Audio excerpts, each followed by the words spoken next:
Trump vents his anger on Zelensky.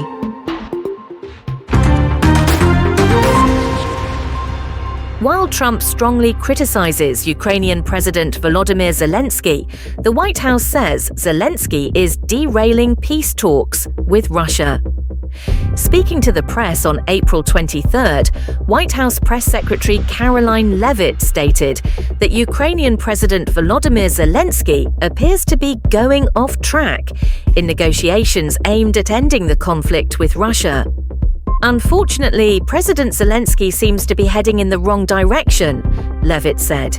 He is trying to take the peace negotiations public, and that is unacceptable to President Trump. These talks must remain private.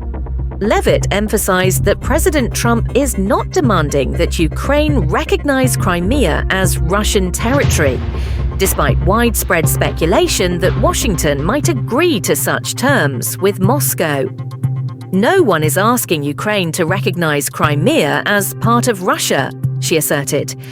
According to the White House press secretary, the responsibility for losing Crimea to Russia in 2014 lies with former President Barack Obama. It was President Obama who allowed Crimea to fall into Russian hands. President Trump is simply stating a fact. No one is asking Ukraine to recognize that, Leavitt said.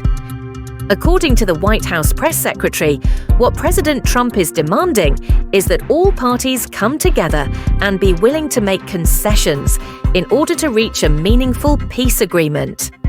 This is a brutal conflict that has gone on for far too long. To reach a good agreement, both sides must be willing to accept something they don't want, she added. Also, on April 23rd, Trump lashed out at Zelensky after the Ukrainian leader asserted he would never recognize Crimea as Russian territory. On Truth Social, Trump wrote, "Provocative statements like Zelensky's make ending the war incredibly difficult.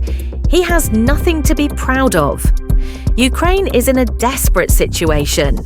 Either he chooses peace, or the country keeps fighting for 3 more years and loses everything." Trump also questioned Ukraine's lack of action in the past.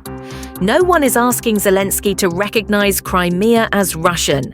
But if they really wanted to keep Crimea, why didn't Ukraine fight to hold on to it 11 years ago? Meanwhile, Zelensky posted on social media platform X, "Emotions ran high today." He reaffirmed his stance that Crimea is not Russian territory and shared an image of the 2018 Crimea Declaration by former U.S. Secretary of State Mike Pompeo, which unequivocally rejected Russia's annexation of the peninsula. Ukraine will always act in accordance with its constitution, and we are confident that our partners, especially the United States, will also act in line with established principles, President Zelensky emphasized. In another firm move, U.S. Vice President J.D. Vance, currently visiting India, stated that Washington may withdraw from the negotiation process if the parties do not accept the current proposal. "We have put forward a very clear proposal to both Russia and Ukraine. It's time for them to say yes, or the US will step away from this process," Vance told reporters. "We've invested too much effort and diplomacy into this initiative."